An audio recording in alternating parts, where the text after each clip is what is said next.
കേരളത്തിന്റെ സ്വന്തം electric auto നീഞ്ചി നേപ്പാളിലേക്ക് പുറപ്പെട്ടിരിക്കുന്നു.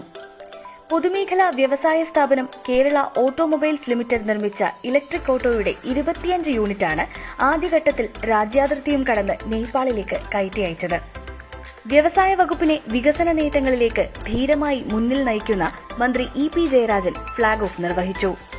നിരവധി അയൽരാജ്യങ്ങളുമായി ചർച്ചകൾ പുരോഗമിക്കുകയാണെന്നും നീഞ്ചി കൂടുതൽ സ്ഥലങ്ങളിലേക്ക് കയറ്റി അയക്കുന്നതിനുള്ള നടപടികൾ വേഗത്തിലാക്കുമെന്നും മന്ത്രി വ്യക്തമാക്കി.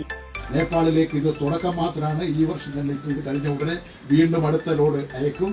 തുടർച്ചയായിട്ട് നേപ്പാളിലേക്ക് വാഹനങ്ങൾ പോയിക്കൊണ്ടിരിക്കും.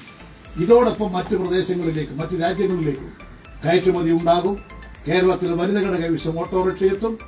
ഈ KLന്റെ ഈ വെഹിക്കിൾ, ഈ ഓട്ടോറിക്ഷ പൂർണ്ണമായും കേരളം മുഴുവൻ സഞ്ചരിക്കും.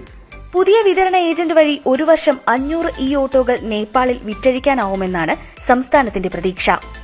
L5 വിഭാഗത്തിൽപ്പെട്ട 25 ഓട്ടോകളുമായുള്ള വാഹനമാണ് നേപ്പാളിലേക്ക് പുറപ്പെട്ടിരിക്കുന്നത്. റോഡ് മാർഗം നേപ്പാളിലെത്താൻ 10 ദിവസം വേണ്ടിവരും. നവംബർ പകുതിയോടെ കേരളത്തിന്റെ നീഞ്ചി നേപ്പാൾ നിരത്തുകളിൽ ഓടിത്തുടങ്ങും.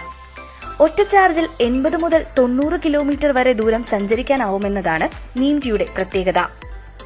കോവിഡ് വ്യാപനം പരിഗണിച്ച് സുരക്ഷ ഉറപ്പാക്കാൻ ഡ്രൈവറെയും യാത്രക്കാരെയും തമ്മിൽ വേർതിരിക്കാനുള്ള സംവിധാനമടക്കം ഇതിൽ ഒരുക്കിയിട്ടുണ്ട്.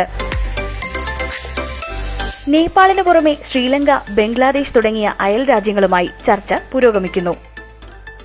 കേരളത്തിലെ വിവിധ ഡീലർമാർക്കു പുറമെ തമിഴ്നാട്, കർണാടക, രാജസ്ഥാൻ, ആന്ധ്ര, പഞ്ചാബ്, ഹരിയാന, ഡൽഹി, ഉത്തർപ്രദേശ് സംസ്ഥാനങ്ങളിലേക്കും നീഞ്ചിക്ക് വിതരണക്കാർ തയ്യാറാവുകയാണ്.